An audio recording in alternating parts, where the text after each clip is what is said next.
ഇന്ന് ഷിരൂരിൽ നിങ്ങൾക്കറിയുന്നത് പോലെ 8 മണിക്ക് മുങ്ങൽ ആരംഭിക്കും.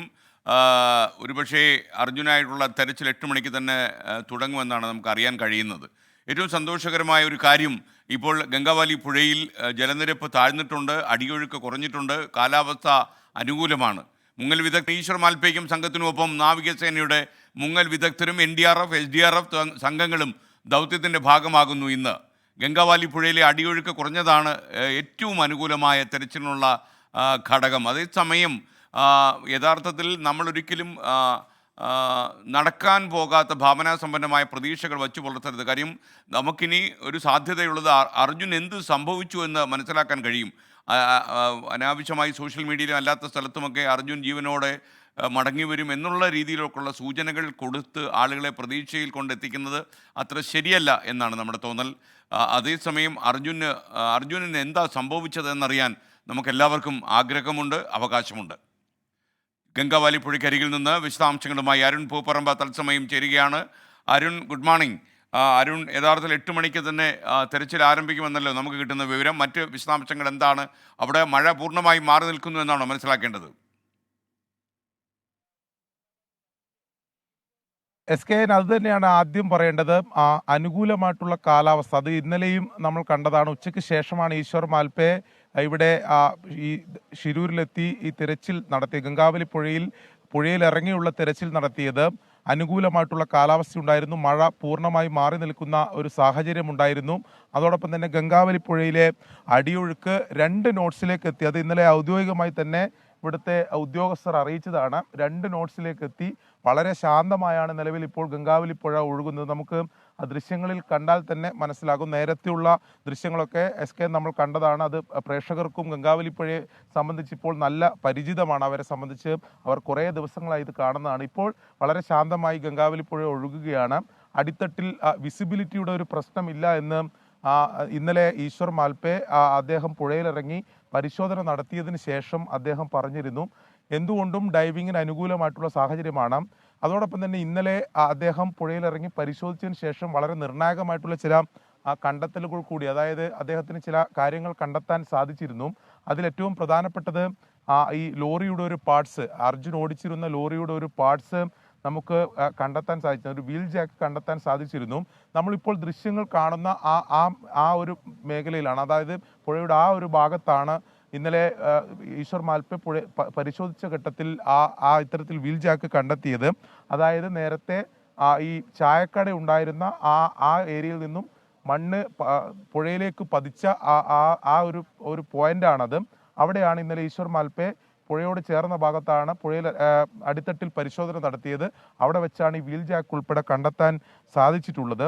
ഇന്നലെ ഒരു സ്പോട്ടിൽ മാത്രമാണ് ഈശ്വർ മാൽപ്പെ, കാരണം വളരെ ചുരുങ്ങിയ ഒരു സമയം മാത്രമേ ഉണ്ടായിരുന്നുള്ളൂ. ഉച്ചയ്ക്ക് ശേഷം ഒരു 3 മണിക്കൊക്കെ ശേഷമാണ് അദ്ദേഹം ഈ പുഴയിൽ ഇറങ്ങി തിരച്ചിൽ നടത്താനുള്ള തീരുമാനം. നമുക്കറിയാം, കാർവാർ MLA നിർദ്ദേശപ്രകാരമാണ്. ജില്ലാ ഭരണകൂടത്തിന്റെ ഔദ്യോഗികമായിട്ടുള്ള അനുമതി അദ്ദേഹത്തിന് ലഭിച്ചിരുന്നില്ല.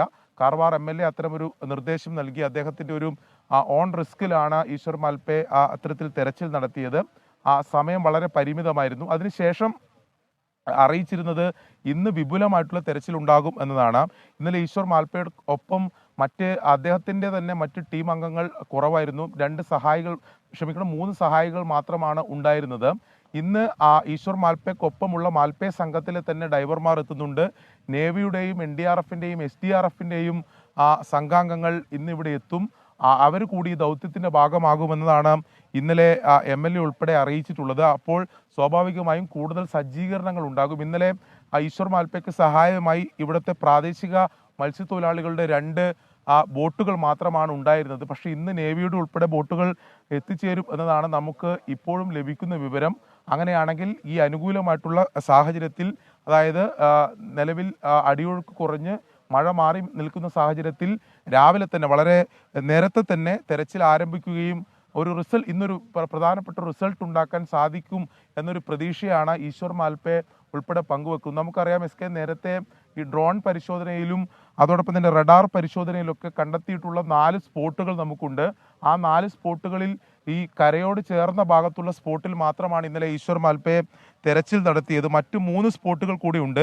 ആ 3 സ്പോട്ടുകൾ ഒരുപക്ഷെ കരക്ക് കുറച്ചുകൂടി അകലെയാണ്. അതിൽ 4ാമത്തെ സ്പോട്ടിലാണ് ഈ ലോറിയുടെ സാന്നിധ്യം കൂടുതലായി ഉണ്ടാകാനുള്ള സാധ്യത കൽപ്പിച്ചിരുന്നത്. അത് കരയിൽ നിന്ന് ഏകദേശം 132 മീറ്റർ അകലെയാണ്. നമുക്ക് ആ മൺതിട്ടയുടെ ഒരു ഭാഗം അറിയാം. അവിടെയാണ് മറ്റു 3 സ്പോട്ടുകളും അതിനോട് ചേർന്ന ഭാഗത്താണ് മറ്റു 3 സ്പോട്ടുകളും ഉള്ളത്. ഇന്നലെ ഒരു സ്പോട്ടിൽ തെരച്ചിൽ നടത്തി. ഇന്ന് കൂടുതൽ സജ്ജീകരണങ്ങളോടെ ഈ മറ്റു സ്പോട്ടുകളിലേക്കും അതിൻ്റെ തെരച്ചിൽ വ്യാപിപ്പിക്കും എന്നതാണ് അറിയിച്ചിട്ടുള്ളത്.